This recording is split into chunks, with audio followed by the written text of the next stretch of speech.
예수께서 한 말 못하게 하는 귀신을 쫓아내시니 귀신이 나가매 말 못하는 사람이 말하는지라.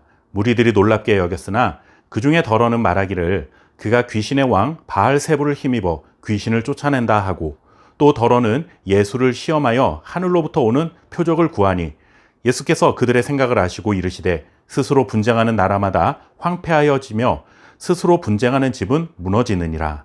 아멘. 어떤 사람이 하는 일마다 혹은 그가 말하는 것마다 하나하나 간섭하거나 트집을 잡을 때 사사건건 트집을 잡는다, 또는 사사건건 시비를 건다 라고 말을 합니다. 우리 주변에 이런 사람이 있으면 속된 말로 굉장히 피곤합니다. 오늘 우리가 읽은 본문 말씀에 예수님 주변에 있었던 이와 같은 사람들을 만나보게 됩니다. 예수님이 말 못하게 하는 귀신을 쫓아내셨습니다. 그러자 말 못하던 사람이 갑자기 말을 하기 시작합니다. 이런 믿지 못할 기적이 내 눈앞에서 일어난다면 여러분은 어떻게 반응하실 것 같습니까? 만약 내가 직접 본 광경이 아니라 누군가 이런 거짓말 같은 기적이 일어나는 것을 보았다라고 말을 하는 것이라면 에이, 거짓말하지 마, 그런 일이 어떻게 일어나 라고 믿지 않을 수도 있습니다. 하지만 내가 보는 앞에서 평생 말을 하지 못했던 사람이 갑자기 말을 하기 시작한다면 안 믿을래야 안 믿을 수 없는 일입니다.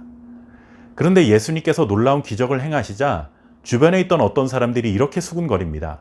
귀신의 왕 바알세불을 힘입어 귀신을 쫓아낸다. 바알세불은 귀신들의 왕을 뜻합니다. 예수님께서 기적을 행하신 것을 눈으로 보았으니 안 믿을 수는 없는 일이지만 그것이 하나님의 능력으로부터 온 것이 아니라 사탄으로부터 온 것이라고 트집을 잡는 것이죠. 결국 예수님을 하나님의 아들로 인정하지 않고 사탄의 하수인, 사탄의 부하 정도로 여기고 있는 태도입니다. 그러면서 예수님께 표적을 요구합니다. 하늘로부터 오는 표적을 나타내라 라고 말합니다. 예수님에게 이렇게 말하는 것이죠. 당신이 하나님의 아들이라는 것을 증명할 수 있는 증거를 보여달라 라고 하는 것입니다. 이들이 정말 증거를 보지 못해서 요구한 것일까요? 말 못하게 하는 귀신이 쫓겨나가는 것을 직접 경험하고도 그것을 있는 그대로 믿지 못하고 트집을 잡아 시비를 건 것이지 증거가 부족해서 이런 태도를 보인 것이 아닙니다.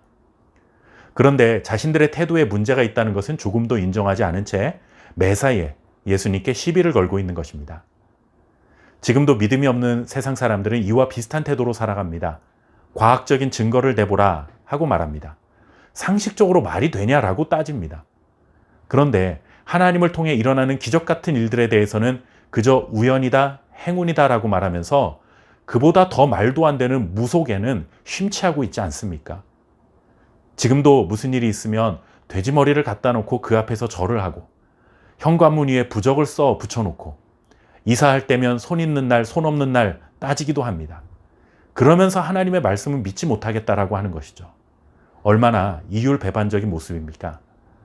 하나님을 믿지 않기 위해 작정한 사람들에게는 어떤 말도 어떤 기적도 그저 시빗거리에 불과한 것이지 하나님이 이 세상에 보여주신 증거가 정말 부족한 것이 아님을 기억해야 합니다.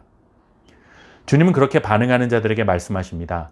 내가 만약 바알세불의 힘을 입어 귀신을 쫓아냈다면 어떻게 사탄의 나라가 설 수 있겠느냐. 사탄과 귀신은 같은 편인데 만약 예수님이 사탄의 힘을 입어 같은 편인 귀신을 쫓아낸 것이라면 같은 편끼리 싸운 것이니 말이 안 되는 것이죠. 이사야 49장 25절 말씀을 보시면 여호와가 이같이 말하노라. 용사의 포로도 빼앗을 것이요 두려운 자의 빼앗은 것도 건져낼 것이니 이는 내가 너를 대적하는 자를 대적하고 내 자녀를 내가 구원할 것임이라. 포로되었던 자를 구원하시고 억눌렸던 자에게 자유를 주시는 것은 하나님이 하시는 일이라는 것을 분명히 알려주셨습니다. 예수님께서 말 못하게 하는 귀신이 들렸던 자에게서 귀신을 쫓아내시고 말을 할 수 있게 하신 것은 곧 하나님의 일을 행하신 것입니다. 어떤 증거를 눈앞에 갖다 대도 믿지 않으려고 작정한 자들이 보이는 태도 때문에 의기소침하지 마시고 하나님의 살아계심을 분명히 믿고 담대하게 주님의 능하신 능력을 전파할 수 있는 저와 여러분 될 수 있기를 바랍니다. 감사합니다.